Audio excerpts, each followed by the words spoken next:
All right मंडळी, so आज मी बघितलेला आहे एमर्जन्सी हा सिनेमा. ऑफकोर्स 2024चा सगळ्यात अँटिसिपेटेड सिनेमा असा हा होता. सगळेजण या सिनेमाची वाट बघत होते आणि म्हणूनच आपलं चॅनल हे मराठी सिनेमांचे रिव्ह्यूज तर करतच असतो आपण, पण त्याच्या समवेत अशा ज्या काही स्पेशल आणि सिलेक्टेड फिल्म्स असतात, ज्या जॉनरमध्ये मला वैयक्तिकरित्या खूप इंटरेस्ट असतो, तर अशा फिल्मचे सुद्धा रिव्ह्यूज आपल्या नक्कीच चॅनलवरती आपण देत असतो. जसं मी साऊथच्या पुष्पा आणि इतरही फिल्मचे रिव्ह्यूज केलेले आहेत, अगदी त्याचप्रमाणे. सो आजचा व्हिडिओ फार महत्त्वाचा आहे, फार टेक्निकल गोष्टींना घेऊन असणार आहे, त्याच्यामुळे आरामात शेवटपर्यंत हा व्हिडिओ नक्की बघा. सगळ्यात महत्त्वाची गोष्ट, आता कंगना रनौत म्हटलं की सगळ्यांना ठाऊक आहे की ऑफकोर्स कॉन्ट्रोवर्सीज तर होणारच आहेत. देखिए राहुल जी को जैसे मैंने कहा है वो एक अच्छा एक स्टैंड अप कॉमेडियन एक्ट था, क्योंकि मुझे पता चला कि ये लोग छोटे लोग हैं। Age of 31 I am a filmmaker. मुझे तो ये लोग क्या प्रमोट करेंगे, तो खुद को ही प्रमोट कर ले, बहुत बड़ी बात है। किसानों के हितकारी लॉस वापस आने चाहिए और किसानों को खुद इसकी डिमांड करनी चाहिए। किसी को डिसअपॉइंट किया है, मुझे खेद रहेगा। I take my words back. हा सिनेमा सप्टेंबर 2024 मध्ये रिलीज होणार होता, पण ऑफकोर्स सेन्सर बोर्डकडनं या सिनेमाला सर्टिफिकेटच दिलं जात नव्हतं आणि जर काही दिलं जात होतं तर ते होतं तारीख पर तारीख, तारीख पर तारीख, तारीख पर तारीख, तारीख पर तारीख मिलती रही है।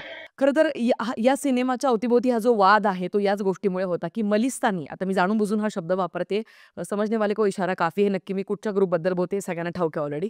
सो मलिस्तानी ग्रुपच्या अवतीभोवती घडणाऱ्या ज्या गोष्टी होत्या त्या याच्यामध्ये नाही दाखवायला पाहिजे असं सेन्सर बोर्डचं म्हणणं होतं आणि त्याच्याचमुळे इतके सगळे कट्स आहेत आणि ते तुम्हाला जाणवतात सेकंड हाफमध्ये स्पेशली.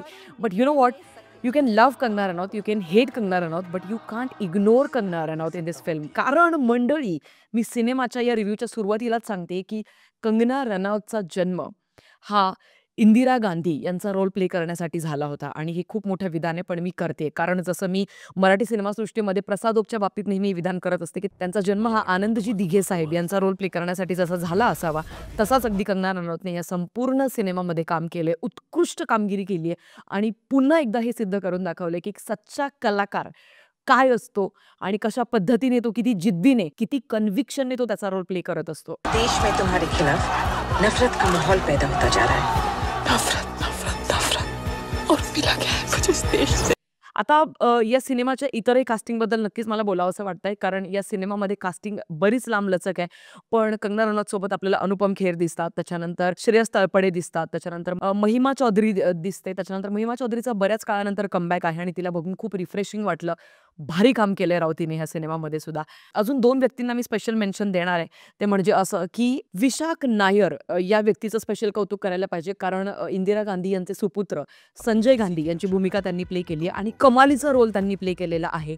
आणखीन एक महत्त्वाच्या व्यक्तीचं मी स्पेशल मेन्शन करू इच्छिते, ते म्हणजे मिलिंद सोमन. कारण सॅम बहादूर हा सिनेमा जर का तुम्ही विकी कौशलचा पाहिला असेल तर त्याच्या रिव्ह्यूमध्ये पण मी असं म्हटलं होतं की विकी कौशल यांनी फील्ड मार्शल सॅम मॅनिकशॉ यांची भूमिका ज्या पद्धतीने प्ले केली आहे ना, इतर कोणीच अजून प्ले करू शकलं नसतं. बट मला चुकीचं सिद्ध केलं मिलिंद सोमन या कलाकाराने, कारण या कलाकाराने ना संपूर्ण सिनेमात आपल्या वाट्याला इतका छोटासा लिमिटेड रोल येऊन सुद्धा कशी आपण छाप सोडून जाऊ शकतो हे सिद्ध करून दाखवले, कारण त्यांनी सॅम मॅनिकशॉ सर यांची भूमिका प्ले केली या सिनेमामध्ये आणि कमालीचा तो ऑरा आहे, तो दबदबा आहे त्या सिनेमामध्ये त्यांचा. I just loved his performance in this film. यांच्या व्यतिरिक्त सतीश कौशिक आणि दर्शन पांड्या सुद्धा आपल्याला फिल्ममध्ये दिसतात आणि या सिनेमाच्या रिव्ह्यूच्या आधीच मी तुम्हाला सांगू इच्छिते, जर तुम्हाला इंडियन पॉलिटिक्स किंवा पॉलिटिकल ज्या व्यक्ती होत्या किंवा ज्या आहेत यांच्याबद्दल जरा जरी इन्फॉर्मेशन असेल, त्याचबरोबर भारताचा इतिहास म्हणजे साधारण 1929 ते 1984 पर्यंतचा जो इतिहास जर का तुम्हाला माहिती असेल किंवा जे ठळक ठळक एपिसोड झालेले आहेत, ऐतिहासिक घटना त्या जर का माहिती असतील आणि त्यावेळेसच्या पॉलिटिकल फिगर्सबद्दल तुम्हाला जर का नॉलेज असेल, तरच हा सिनेमा तुम्हाला कळणार आहे. कारण जर का तुम्ही एक निब्बा-निब्बीच्या वयोगटातले असाल, ज्यांना करंट पॉलिटिक्सबद्दल पण अगदी काहीच माहिती नसेल, तर हा सिनेमा तुम्हाला अजिबात आवडणार नाही. पण माझ्यासारखी मंडळी, मिलेनियल्स असू शकतात किंवा आपल्यापेक्षा जास्त वयाने मोठी माणसं, ह्या सगळ्यांसाठी हा सिनेमा बनलेला आहे आणि ट्रस्ट मी, हा सिनेमा इतका बाप बनलाय की या सिनेमामध्ये मला एकाच गोष्टीची भीती होती की सगळं काही बरेचदा असं होतं की राष्ट्रवादी फिल्म मेकर्स जे असतात ना, ते खूप असं लाऊड फिल्म्स बनवतात आणि खूप जास्त डिवचून लेफ्टिस्ट किंवा कम्युनिस्ट किंवा ती जी एक लेफ्टिस्टची पूर्ण लॉबी असते, त्यांना जोरजोराने छाती ठोकून ओरडून अगदी त्यांना एक्सपोज करण्याचा प्रयत्न करत असतात. पण तिथेच मला असं वाटतं की लेफ्टिस्टकडनं आपण ही गोष्ट शिकायला पाहिजे की ते एकदम सटल वेने आपला प्रोपगंडा टाकत असतात, पण या फिल्ममध्ये कुठलाच प्रोपगंडा नको अशी माझी इच्छा होती आणि तेच झालं. या संपूर्ण फिल्म फिल्ममध्ये कुठेच तुम्हाला प्रोपगंडा दिसत नाही. इंदिरा गांधी ही व्यक्ती चांगली होती की वाईट होती याच्यात न पडता इंदिरा गांधी ही एक व्यक्ती होती, एक माणूस. जसा आयुष्यात काही चुका करतो, काही उत्तम निर्णय घेतो, अगदी तसंच एकदम वेल बॅलन्सिंग हा सिनेमा आहे. And I just love this fact about this film. आता थोडंसं अजून त्याचं डिटेलमध्ये जर का सांगायचं झालं तर या सिनेमाचं संपूर्ण दिग्दर्शन आणि या सिनेमाची कथा स्वतः कंगना रनौतने लिहिली आहे. आणि यार मानावं लागेल, Kangana Ranaut as an actress, Kangana Ranaut as a director, दोन्हीही भूमिका तिने इतक्या उत्तमरित्या पार पाडलेल्या आहेत की तिचं कौतुक व्हायला पाहिजे. आणि इनफॅक्ट जसं मी थंबनेलवर लिहिलंय की national award is loading. So definitely तिला नॅशनल अवॉर्ड मिळणार आहे ह्या सिनेमासाठी आणि मिळायला हवा. बिकॉज ज्या पद्धतीने तिने तिचा परफॉर्मन्स या सिनेमामध्ये दिलाय, तुम्हाला आतापर्यंत तुम्ही जर का तिचे हेटर असाल तर तुम्हाला तिचं काम इतकं आवडेल की तुम्ही तिच्या प्रेमात पडाल. तिचं डेडिकेशन, तिचं व्हॉइस मॉड्युलेशनच्या टेक्निक्स, इंदिरा गांधी यांचा वॉक कसा होता, त्याच्यानंतर मानेच्या हालचाली असतील किंवा डोळ्यांच्या हालचाली असतील किंवा overall facial expressions, every single thing. म्हणजे ह्याला म्हणतात एक डिटेल्ड रिसर्च. जर तुम्हाला कुठलं पात्र तुमच्या वाट्याला आलंय तर या पद्धतीने तो रिसर्च व्हायला पाहिजे आणि या पद्धतीने ते पात्र तुम्ही जगायला पाहिजे असं मला वाटतं. आणि कंगना रनौत हिचं कौतुक व्हायला पाहिजे राव ह्या सिनेमासाठी. या सिनेमाचा ना सगळ्यात महत्त्वाचा एक पॉईंट आहे तो म्हणजे स्क्रीन प्ले. संपूर्ण सिनेमा जो आहे तो फर्स्ट हाफमध्ये तुम्हाला ना थोडासा 1-2 ठिकाणी असा थोडासा लेंदी वाटू शकतो की पण संपूर्ण सिनेमाची जी कथा आहे ती फास्ट पुढे जात राहते. म्हणजे बॅक टू बॅक जेवढे पण इयर वाईज ज्या घटना घडलेल्या आहेत, ऐतिहासिक घटना, तर जसं मी म्हटलं तुम्हाला जर त्या घटनांबद्दल थोडं जर नॉलेज असेल तर तुम्ही एक्झॅक्टली त्याच्याशी रिलेट करू शकाल. कधी काय झालं होतं. म्हणजे मग ते मलिस्तानी लोकांच्या अवतीभोवती घडणाऱ्या काही घटना असतील पंजाबमधल्या, त्याच्यानंतर ज्यालाच आपण ऑपरेशन ब्लू स्टार म्हणतो, त्याच्यानंतर बांगलादेशचं विभाजन असेल, बांगलादेशला घेऊन जे युद्ध झालं होतं त्या गोष्टींबद्दल असू शकतात किंवा स्माइलिंग बुद्धा ही एक घटना असू शकते किंवा बॅक टू बॅक जे रिझाईन केलं जात होतं त्यावेळेच्या तत्कालीन इंडियन एक्स प्राईम मिनिस्टर्सकडनं.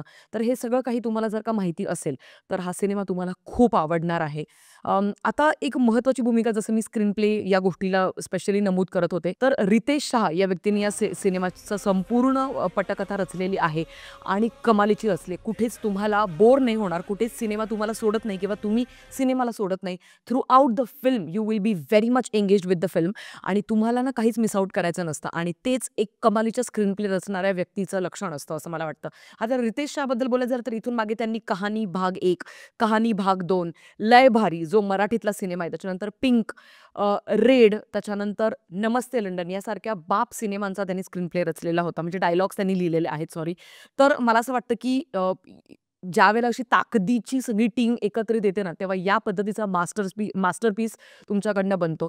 आणि कंगना रनौतला घेऊन ऑलरेडी खूप सगळ्या कॉन्ट्रोवर्सीज होत असतात. बऱ्याचदा मी सुद्धा तिच्याशी अजिबात सहमत नसते. म्हणजे रिसेंट तिने अतुल सुभाषच्या केसवरती जे काही वक्तव्य केलं होतं त्याला घेऊन आपणच तिची आलोचना केली होती. पण ॲज अन ॲक्ट्रेस म्हणून whenever she comes on the screen, I think ती स्क्रीनवरती आग लावते लिटरली आणि याला म्हणतात एक बाप परफॉर्मर. आणि तिच्या त्या अतुल सुभाषच्या वक्तव्याला घेऊन जेवढी आपण तिची आलोचना केली होती तितकंच तिचं कौतुक सुद्धा करायला पाहिजे योग्य त्या ठिकाणी ज्यावेळेला ती ॲज अन ॲक्ट्रेस म्हणून स्वतःला इतकं सुंदररित्या प्रूव्ह करते. या संपूर्ण सिनेमाचं सेट डिझाईन, स्पेशली कॉस्ट्युम्स, म्हणजे तुम्ही जर का बारकाईने जर पाहिलं तर त्यावेळेला खादी, कॉटन याच्यामध्ये आपला देश खूप श्रीमंत होता. ज्या पद्धतीने सगळे कॉस्ट्युम्स त्यांनी दाखवलेले आहेत, सेट डिझाईन्स केलेले आहेत.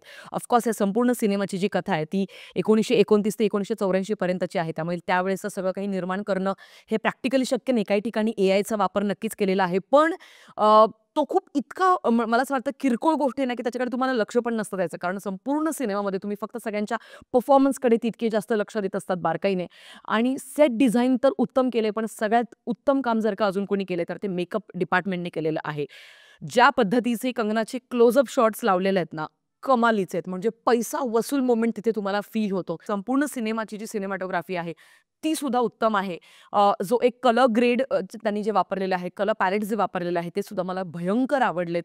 ओव्हरऑल तुम्ही सिनेमाच्या प्रेमात पडता कारण सिनेमा तुम्हाला खूप रिच प्रोडक्शनचा जाणवतो. आता मी सगळं इतकं कौतुक केलं पण निगेटिव्ह गोष्टींबद्दल पण बोलायला पाहिजे, राईट? सो निगेटिव्ह गोष्ट अशी आहे की या संपूर्ण सिनेमामध्ये ना एमर्जन्सी जर सिनेमाचं नाव आहे तर एमर्जन्सीच्या वेळेसच्या अजून जास्त खोलात जाऊन डिटेल्स आम्हाला म्हणजे बघायच्या होत्या की त्यावेळेला, कारण आपल्या पूर्वजांनी नक्की काय काय गोष्टींना तोंड दिलं आहे हे आपल्याला बघण्यात मला जास्त रस होता. कारण फक्त लाखो लोकांना जेलमध्ये टाकलं आहे, त्याच्यानंतर बॅक टू बॅक प्रेस बंद केली, एक एक सॉर्ट ऑफ डिक्टेटरशिप आणली होती त्या तेवढ्या कालावधीमध्ये, किंवा तिच्याकडनं जबरदस्ती ती आणवली गेली असेल. ह्या सगळ्या गोष्टी जर तुम्ही दाखवतच होता तर त्यावेळेला अजून जास्त पब्लिक, त्यावेळेला भारताची पब्लिक काय करत होती, ते जे 60 करोड लोक होते भारताचे, तर त्यावेळेला त्यांच्यावरती काय काय गोष्टी बिंबवल्या जात होत्या किंवा काय काय गोष्टीचे रेस्ट्रिक्शन्स होते, अजून जास्त डिटेलमध्ये त्या परिस्थिती जर का दाखवू शकले असते तर मला आवडलं असतं ते बघायला. पण तो भाग खूप शॉर्टमध्ये आटोपलेला आपल्याला जाणवतो. बट ओव्हरऑल या गोष्टीच्या व्यतिरिक्त अजून मला कुठलाच नेगेटिव्ह पॉईंट सिनेमामध्ये जाणवत नाही. 2 गाणी आहेत पण त्या दोन्ही गाण्यांमध्ये स्टोरी पुढे ढकलत राहते, त्याच्यामुळे तुम्हाला अजिबात बोर नाही होत.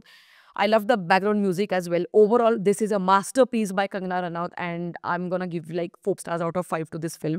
बाकी overall, it's a must-watch film. घेऊन जा तुमच्या आई-बाबांना, तुमच्या घरातल्या, तुमच्यापेक्षा अजून मोठ्यांना, कारण ते नक्कीच या सिनेमाशी रिलेट करू शकतील. हा सिनेमा सिनेमागृहातच बघण्याजोगा आहे, कारण तो तुम्हाला तितका जायंट फील देईल. तो एक्सपिरियन्स खूप वेगळा असेल. बाकी हे होतं माझं मत एमर्जन्सी या सिनेमाला घेऊन. तुमचं काय मत आहे ते मला कॉमेंट सेक्शनमध्ये कळवायला प्लीज विसरू नका. भेटूया पुढच्या व्हिडिओमध्ये. तोपर्यंत काळजी घ्या. Peace out.